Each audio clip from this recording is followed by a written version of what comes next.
आत्माएं काल के जाल में कैसे फंसी, विशेष जब ब्रह्म यानी ज्योति निरंजन तप कर रहा था। हम सभी आत्माएं जो आज ज्योति निरंजन के 21 ब्रह्मांडों में रहते हैं, इसकी साधना पर आसक्त हो गए तथा हृदय से इसे चाहने लगे।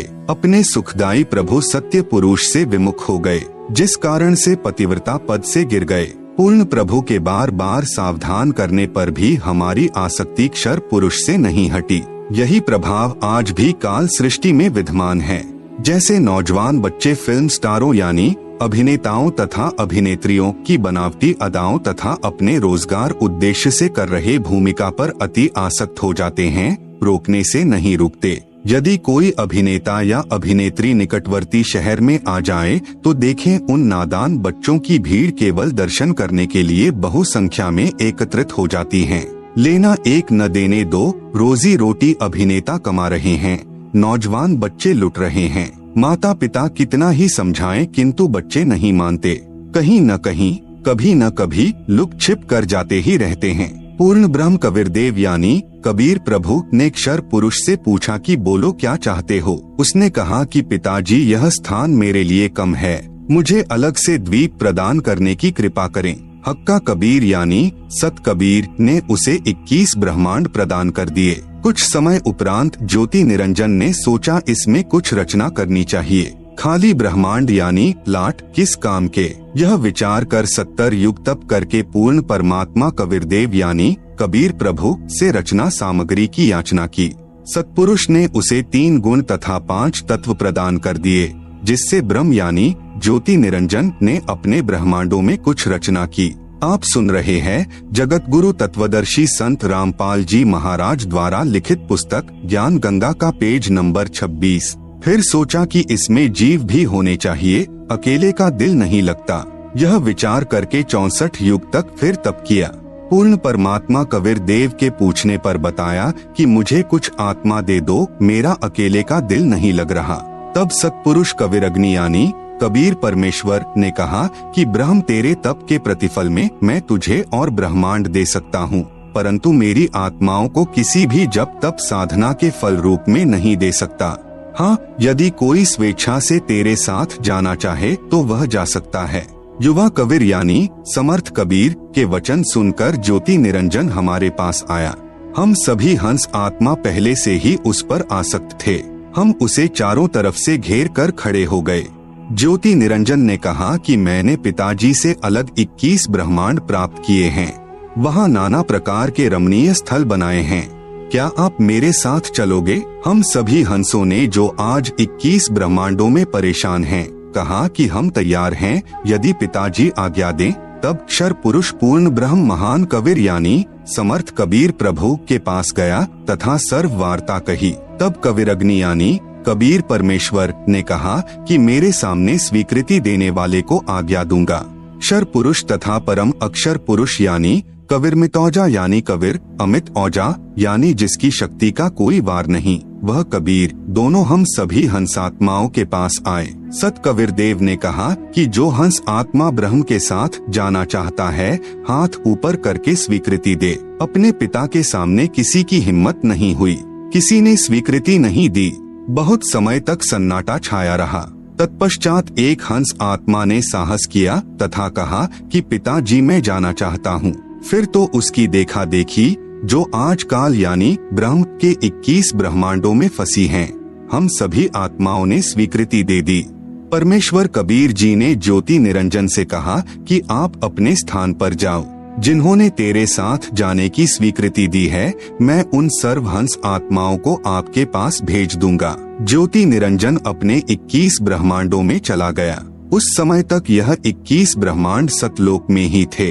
तत्पश्चात पूर्ण ब्रह्म ने सर्वप्रथम स्वीकृति देने वाले हंस को लड़की का रूप दिया, परंतु स्त्री इंद्री नहीं रची तथा सर्व आत्माओं को जिन्होंने ज्योति निरंजन यानी ब्रह्म के साथ जाने की सहमति दी थी, उस लड़की के शरीर में प्रवेश कर दिया तथा उसका नाम आष्ट्रा यानी आदि माया प्रकृति देवी दुर्गा पड़ा तथा सत्य पुरुष ने कहा कि पुत्री मैंने तेरे को शब्द शक्ति प्रदान कर दी है, जितने जीव ब्रह्म कहे आप उत्पन्न कर देना। पूर्ण ब्रह्म कबीरदेव यानी कबीर साहेब अपने पुत्र सहज दास के द्वारा प्रकृति को क्षर पुरुष के पास भिजवा दिया। सहज दास जी ने ज्योति निरंजन को बताया कि पिताजी ने इस बहन के शरीर में उन सर्व आत्माओं को प्रवेश कर दिया है जिन्होंने आपके साथ जाने की सहमति व्यक्त की थी, तथा इसको पिताजी ने वचन शक्ति प्रदान की है। आप जितने जीव चाहोगे प्रकृति अपने शब्द से उत्पन्न कर देगी। यह कहकर सहजदास वापस अपने द्वीप में आ गया। युवा होने के कारण लड़की का रंगरूप निखरा हुआ था। ब्रह्म के अंदर विषय वासना उत्पन्न हो गई तथा प्रकृति देवी के साथ अभद्र गतिविधि प्रारंभ की। आप सुन रहे हैं जगत गुरु तत्वदर्शी संत रामपाल जी महाराज द्वारा लिखित पुस्तक ज्ञान गंगा का पेज नंबर 27। तब दुर्गा ने कहा कि ज्योति निरंजन मेरे पास पिताजी की प्रदान की हुई शब्द शक्ति है। आप जितने प्राणी कहोगे मैं वचन से उत्पन्न कर दूंगी। आप मैथुन परंपरा शुरू मत करो। आप भी उसी पिता के शब्द से अंडे से उत्पन्न हुए हो तथा मैं भी उसी परमपिता के वचन से ही बाद में उत्पन्न हुई हूँ। आप मेरे बड़े भाई हो।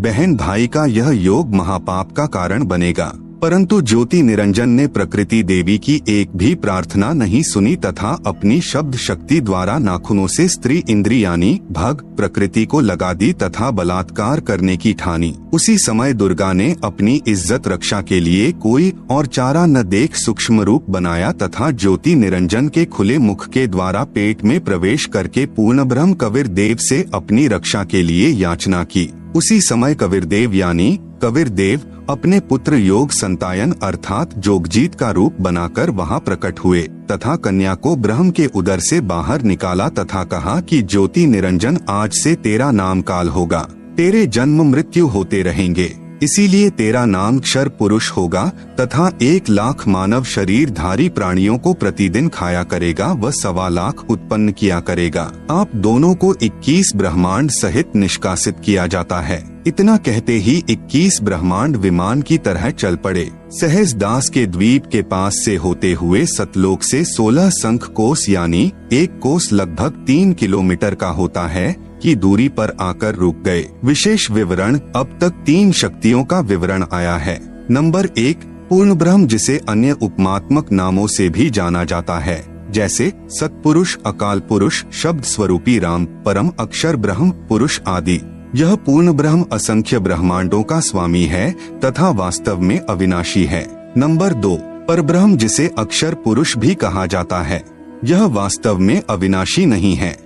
यह 7 शंख ब्रह्मांडों का स्वामी है।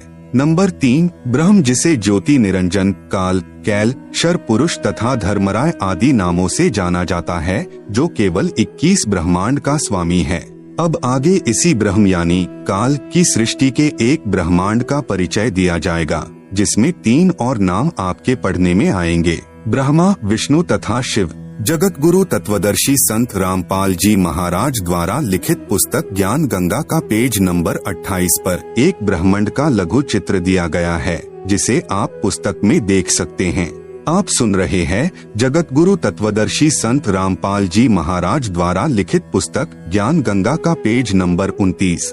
ब्रह्म तथा ब्रह्मा में भेद। एक ब्रह्मांड में बने सर्वोपरि स्थान पर ब्रह्म यानी क्षर पुरुष स्वयं 3 गुप्त स्थानों की रचना करके ब्रह्मा, विष्णु तथा शिव रूप में रहता है तथा अपनी पत्नी प्रकृति यानी दुर्गा के सहयोग से 3 पुत्रों की उत्पत्ति करता है। उनके नाम भी ब्रह्मा, विष्णु तथा शिव ही रखता है। जो ब्रह्म का पुत्र ब्रह्मा है वह एक ब्रह्मांड में केवल 3 लोकों यानी पृथ्वी लोक, स्वर्ग लोक तथा पाताल लोक में एक रजोगुण विभाग का मंत्री यानी स्वामी है। इसे त्रिलोकीय ब्रह्मा कहा है तथा ब्रह्म जो ब्रह्मलोक में ब्रह्मा रूप में रहता है उसे महाब्रह्मा व ब्रह्मलोकीय ब्रह्मा कहा है। इसी ब्रह्म यानी काल को सदाशिव, महाशिव, महाविष्णु भी कहा है।